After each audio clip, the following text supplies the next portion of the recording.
Olá pessoal, tudo bem?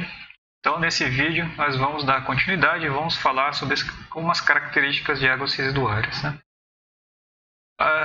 Primeiras características, primeiro água residuária que a gente vai estar falando, né, são do esgoto sanitário, né?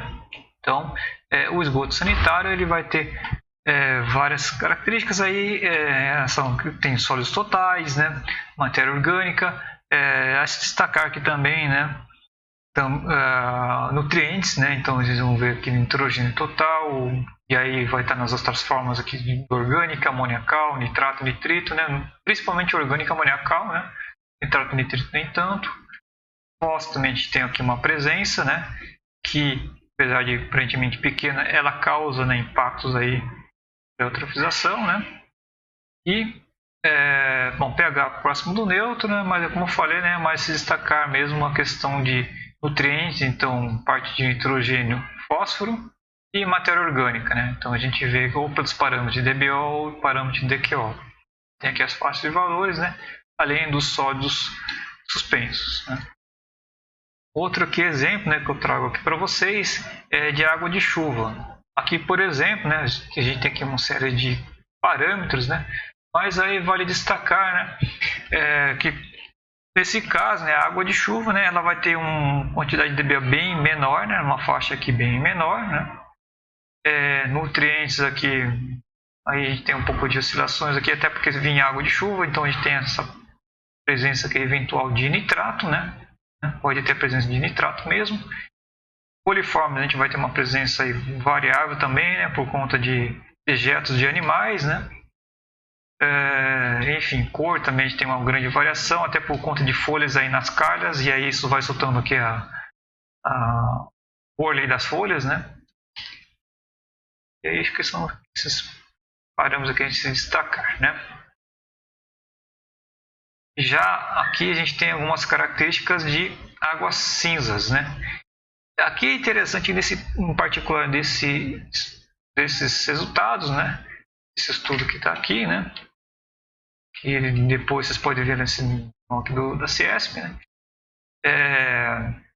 Que a gente tem uma grande variação desses pontos aqui em relação à carga orgânica, por exemplo, né? A água cinza, a princípio, a gente espera, né, não ter tantas carga orgânica, né? Que aí, sim, você vai ter a limpeza e tudo mais, né? Mas você não tem os dejetos orgânicos, né, da descarga sanitária, né? Mas aqui a gente realmente vê que alguns locais aqui, né, tem uma concentração aqui maior. Que mais assim destacar, né? Turbidez aqui elevada, pureza nem tanto, condutividade aí baixa, óleos e graxas aí menos, pH também próximo do neutro. Surfactantes, isso aqui é uma coisa que a gente conta uma presença aí bem destacada, né? Então vocês veem aqui de 2 a 3,42 exatamente por quê? Porque são locais que você tem a higienização, né? Higiene pessoal. Então aí você vai ter consequentemente a presença de surfactantes, né? Ou seja, detergentes, né? Produtos de o princípio ativo dos produtos de limpeza.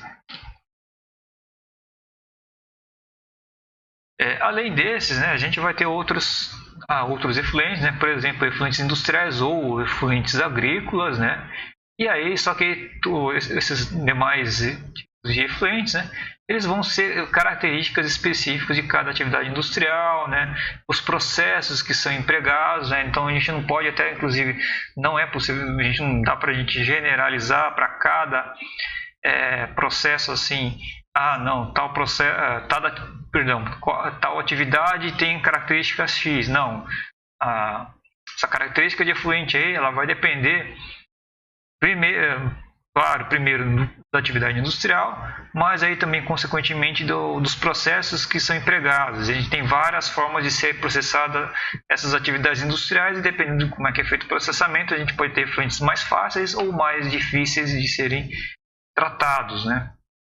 Enfim, aí depende das eficiências também desses processos, né? E também, claro, né, dos insumos que são utilizados nessa atividade industrial. Então, às vezes você usa, aí depende da origem aí do produto que entra. Nessa atividade industrial você vai ter mais ou menos resíduos ou alguns vai conferir algumas características específicas também em função dos insumos que são utilizados nesse processo industrial.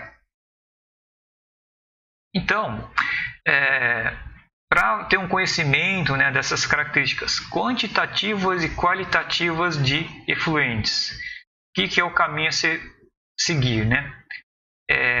Quando a gente parte do zero, né? Primeiro ponto, né, para a gente ter uma ideia pelo menos inicial, é o quê? Consultar livros e artigos, né? Escrevendo, então, caracterização de efluentes similares.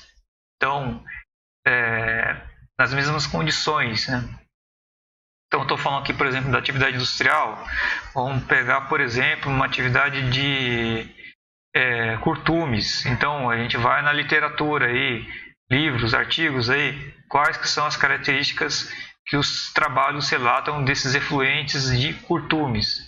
Vão estar variando, claro, né, como eu falei, em função dos processos, tudo vai ter uma faixa de variação, uma faixa que às vezes vão ser mais estreita, às vezes vai ser bem ampla, muitas vezes ampla, né? Mas pelo menos a gente já tem uma noção de faixa de valores que a gente espera para cada poluente em função do efluente que você está tratando. Como falei, ele é limitado, por quê? Porque vai ter várias condições, vai ter cada uma condição que às vezes é específica e às vezes não necessariamente é a mesma que se encontra no local que você está fazendo o seu estudo. Então, você pega um trabalho, um livro que fez um processo A, e aí no seu assim, é um curtume também, mas emprega o processo B. Então, quer dizer, né, a gente vai ter algumas discrepâncias que vai um pouco limitar, né, a precisão dessa estimativa, né, dessa bibliografia. Mas, enfim, a gente já tem um ponto de partida. A melhor coisa, né, como vocês estão vendo aqui, né, seria fazer a caracterização do próprio efluente, né, que aí vai corresponder todas essas características de processos, condições, temperatura, insumos, né, e, claro, né, vocês vão ter o gasto, né, com as análises todas, mas vocês vão ter as características efetivas do efluente, que é o que vocês vão fazer numa etapa mais à frente, né? Mas, como eu falei, num estudo inicial preliminar, né, vocês podem estar começando pelos livros, e aí, à medida que for avançando e pegando mais detalhes, é evidente que vocês têm que ir mais a fundo, conhecer mais precisamente o efluente e fazer as análises, então, para conhecer melhor esse efluente, e aí, então, fazer as determinações aí das tecnologias que devem ser utilizadas para o tratamento. Então, aqui estão as fontes, né, gente?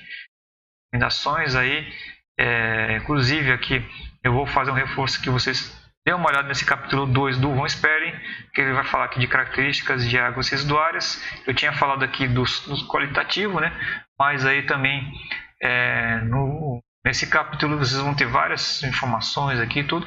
E aí tem especificamente também uma outra coisa interessante também, que vocês têm algumas referências também de valores de vazões, ou seja, você tem as referências do quantitativo, né, de efluentes gerados em função das atividades, de algumas atividades industriais, né? Então, é isso, né, gente? Bons estudos e até os próximos vídeos.